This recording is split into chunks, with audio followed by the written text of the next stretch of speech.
자, 이어서 그 매스매티컬 모델링 위드 엑셀 프로젝타일 모델에 대해서 오영일 군이 발표하겠습니다.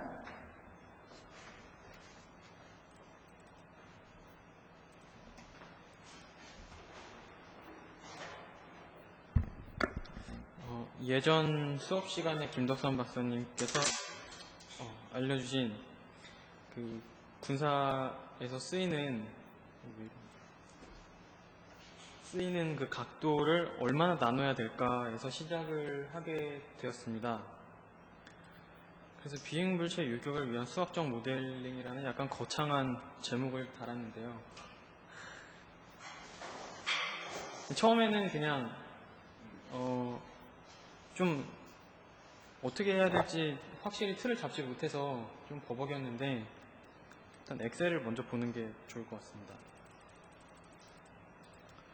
비행 물체가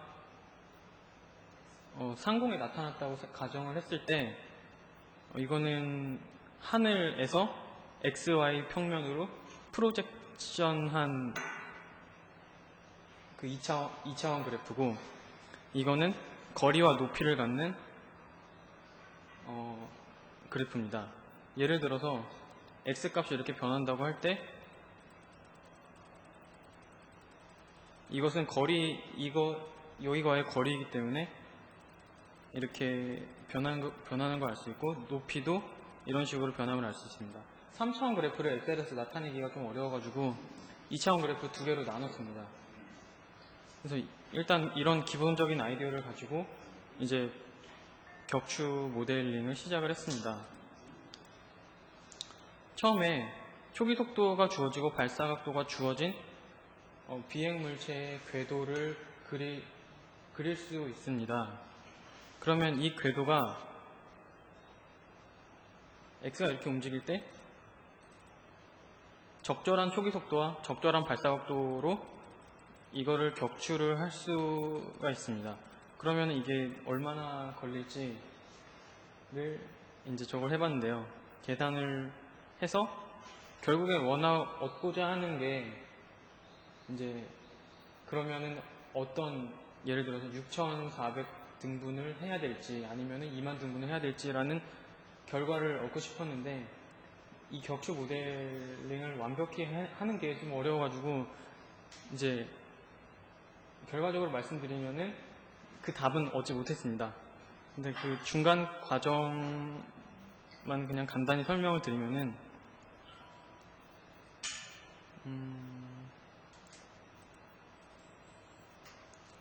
표적 3차원 공간상에 임의의 좌표에서 표적이 등장한다고 할 때 이런 식으로 초기 속도가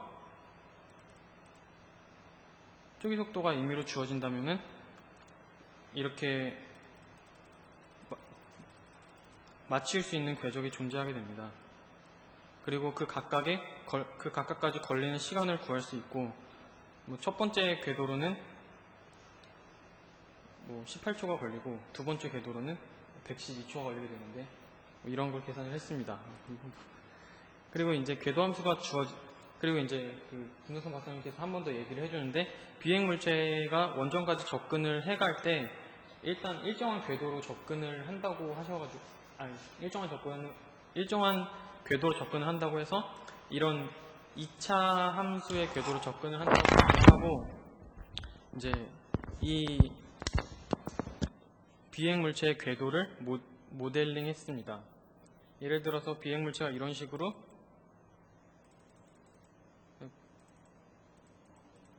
식으로 있을 때, 그리고 표적의 속도가 변할 때 각각의 1초 후의 위치를 계산을 할 수 있고, 이 1초 후의 위치를 계산함으로써 이제 몇 초 후에 우리가 표적을 쏴야 하고 몇 도 각도로 쏴야 하는지도 충분히 계산을 해낼 수 있었습니다.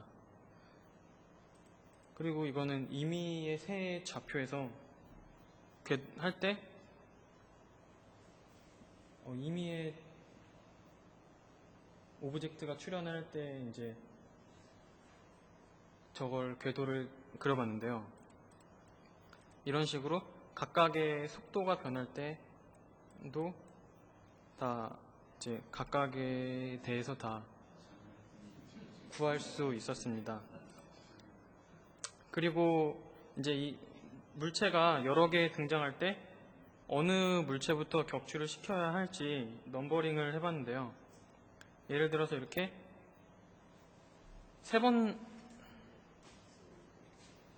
세 개의 물체가 발사가 될 때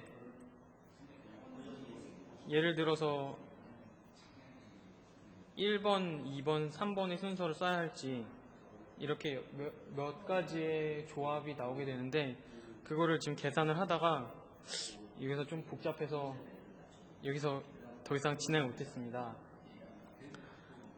근데 아무튼 여기까지만 마무리되면은 이제 그 처음에 제기했던 의문인 얼마나 그 각을 나눠야 좀 더 정확한 요격이 가능할까에 대해서 답을 줄 수 있을 것 같은데 이거는 조금 더 제가 생각을 해봐야 될 것 같은 문제인 것 같습니다. 예, 저는 오케이. 김 박사가 마음이 수고했어요. 잘했어요. Any question, comment? Any comment? Question? 고조교? 응? 회전해가면서 회전하니까 코가 호신이 회전을 하면서 네. 회전력을 아. 같이 넣으니까 예. 회전에 대한 완성력도 같이 포함이 돼야 되지 않나요? 회전하면서 쏘는 게 아니라 회전을 딱 맞춰놓고 쏘지 않아요? 그 관성력은 별 의미가 없습니다. 사실 왜 요새 옮긴 다음에 전차나 멈춘 뭐 상태에서 쏘지 이동하면서 쏜다고 보지 않을 거예요. 그 포각 시스템이라는 게 뭐 이렇게 두두두두두 쏘는 이런 시스템이 아니고 이동한 다음에 쏘고 이동한 다음에 쏘는 거기 때문에 그 각도만 최소화하는 시스템만 찾으면 표적 넘버링은 굉장히 쉽게 결정이 됩니다. 컴퓨터에 의해서 바로 표적 결정이 되면은 이런 시스템들은 이제 어디서 많이 쓰냐면 이지스함 같은 데서 그 표적 추적 시스템에 대한 유도 무기 체계에서 많이 쓰는 그러한 시스템인데 굉장히 시뮬레이션을 잘 하셨고, 제 생각인데 이걸 잘 다듬어서 내년에 유도무기 학회 한번 직접 내보는 것도, 예, 괜찮을 것 같습니다. 아까 시트에서 볼 때, 그 한 가지 제가 말씀드릴 거, 여기서 이제 좀 개선을 해야 된다라고 판단이 되는 것들은,